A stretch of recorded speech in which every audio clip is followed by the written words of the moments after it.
Eh bien, c'est parti avec la suite de notre tournée nationale de sensibilisation. Merci à vous, monsieur, de me donner l'occasion de prendre part à une telle mission. Oh, ne vous en faites pas. C'est ma toute première participation et je suis un peu stressée. N'ayez pas peur.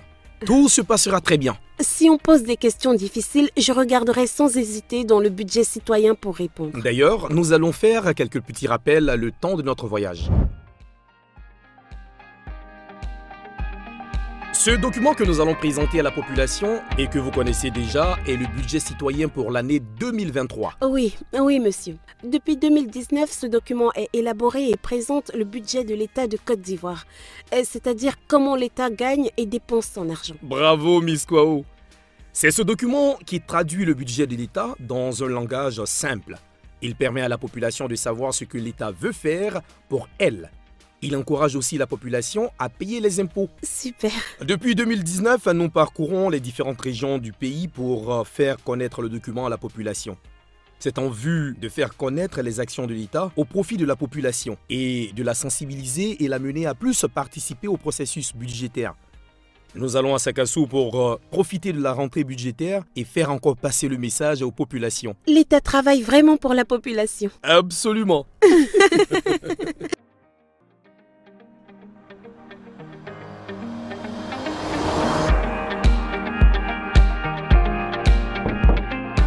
Oui, entrez. Tiens, te voilà. Ces jours-ci, je te trouve bizarre. Qu'est-ce qui ne va pas? Monsieur le directeur, c'est que c'est chaud. Chaud? Ce sont tes élèves? Non, monsieur, c'est plutôt le salaire qui ne vient toujours pas. Pourtant, les difficultés s'accumulent, les dettes... Quoi? Tu n'es pas encore payé? Ça mise du temps cette histoire. Bref, il y a une rentrée budgétaire qui se tient aujourd'hui et tu pourras venir avec moi pour exposer ce problème. Monsieur le directeur, je peux venir avec ma femme? Comme ça, elle pourra entendre les explications en direct. Bien sûr que tu peux venir avec elle. Sauf que je n'ai pas le transport, quoi. N'est-ce pas moi qui vous invite? Si, monsieur. si.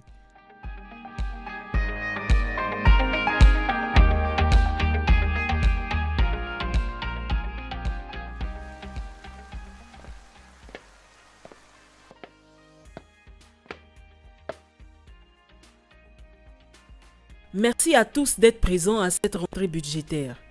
Je laisse la parole à monsieur le directeur du budget pour nous présenter le budget 2023. Et l'État a quel plan pour le pays là même cette année? Calmez-vous, cher ami. C'est ce que nous allons présenter ce matin.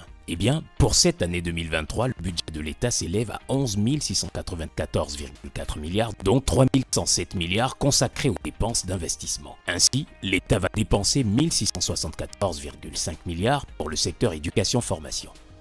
Le budget de la santé s'élève à 691,7 milliards. Ce n'est pas tout. Pour apporter l'eau potable dans tous les foyers du pays, l'État compte dépenser 131,1 milliards. Enfin de bonnes nouvelles, c'est merveilleux.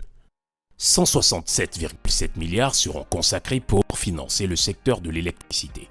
Chef, et pour nous les planteurs là, c'est comment? Pour l'agriculture, le développement rural et les ressources halieutiques, ce sont 236,3 milliards qui seront utilisés. Aussi, pour les actions de protection de l'environnement, des forêts, de l'assainissement et du cadre de vie, nous avons 297,2 milliards prévus. 878,2 milliards pour le secteur du transport. Je profite pour rappeler aux entrepreneurs qu'il y a du travail pour eux. Des questions?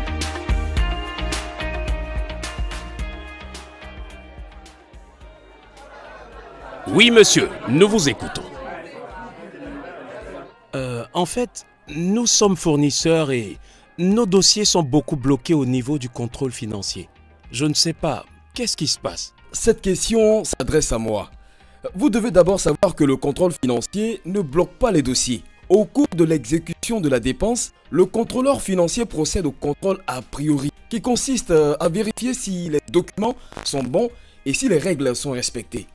Le contrôleur financier vérifie si les pièces du dossier reçues sont bonnes. Donnez-nous plus de détails, s'il vous plaît. Il faut comprendre que le contrôleur financier vérifie que le travail est bien fait. Il contrôle d'abord les documents qu'il reçoit quand le travail est fini. Ensuite, il se rend sur le terrain pour voir si le travail est fait et bien fait. Quand c'est bon, il signe le dossier qui va permettre au trésor public de payer. Au cas où le dossier n'est pas complet ou que le travail n'est pas bien fait, Le contrôleur financier ramène le dossier pour que ce soit complété ou repris. Donc, c'est ce qui peut faire durer votre dossier, cher monsieur. Palke chérie, pose-lui la question maintenant. Merci, monsieur le directeur. Je suis Kevin Dado. Et j'ai été affecté depuis bientôt 3 mois à Slam Bondossou en tant que fonctionnaire. Mais depuis là, rien, pas de salaire. C'est chaud, alors que la vie ici est dure. Vraiment, je n'y comprends rien. Merci Monsieur Dado pour la question qui nous donne l'occasion d'expliquer à la population comment l'État paie le premier salaire du nouveau fonctionnaire. En effet, le salaire du fonctionnaire représente l'argent que l'État lui donne à la fin de chaque mois pour le travail qu'il fait. Donc, le premier salaire est l'argent que le nouveau fonctionnaire reçoit pour la toute première fois. Si ce dernier n'a pas perçu de salaire depuis qu'il travaille, l'État paie les arriérés qu'on appelle rappels. Le salaire du fonctionnaire est la somme de son salaire de base, en plus des indemnités de transport et de logement. L'indemnité de résidence représente 15% du salaire de base et à cela s'ajoutent des accessoires de salaire, notamment indemnités, des primes, des sursalaires, etc. Madame, pourquoi le paiement des salaires tarde de la sorte? Je crois que c'est la réponse à cette question que M. Dado attend avec impatience. Avec les nouvelles dispositions que l'État a prises, le premier salaire du nouveau fonctionnaire est payé normalement en 3 mois. Il passe par 3 grandes phases. La première grande phase est celle de la prise de service qui se fait après le recrutement et l'affectation du nouveau fonctionnaire par la direction des ressources humaines. La seconde grande phase est celle de la signature de l'acte de nomination du nouveau fonctionnaire par le ministre de la fonction publique, après vérification de son dossier par les services techniques et sa saisie dans le fichier unique de référence, FUR. La troisième grande phase concerne les services de la solde qui, après avoir reçu tous les documents, préparent le salaire du nouveau fonctionnaire qu'ils envoient au Trésor public pour faire le paiement. À tout moment, le nouveau fonctionnaire peut aller sur la page web du SIGFAE pour voir où son dossier se trouve. Il peut aussi aller dans le service où se trouve son dossier s'il y a un problème. Pour plus d'informations, je vous invite, Monsieur Dado, à vous rapprocher de nos services.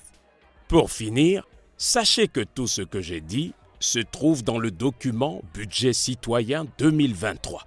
Avec le budget citoyen, c'est simple et facile de comprendre le budget de l'État. Pour plus d'informations, vous pouvez appeler au numéro suivant. CELIOP 27 20 24 24 59 27 20 24 24 61, numéro vert 800 858, ou aller sur le site du ministère en charge du budget www.budget.gouv.ci, ou encore sur les sites de la Direction générale du budget et des finances www.dgbf.gouv.ci.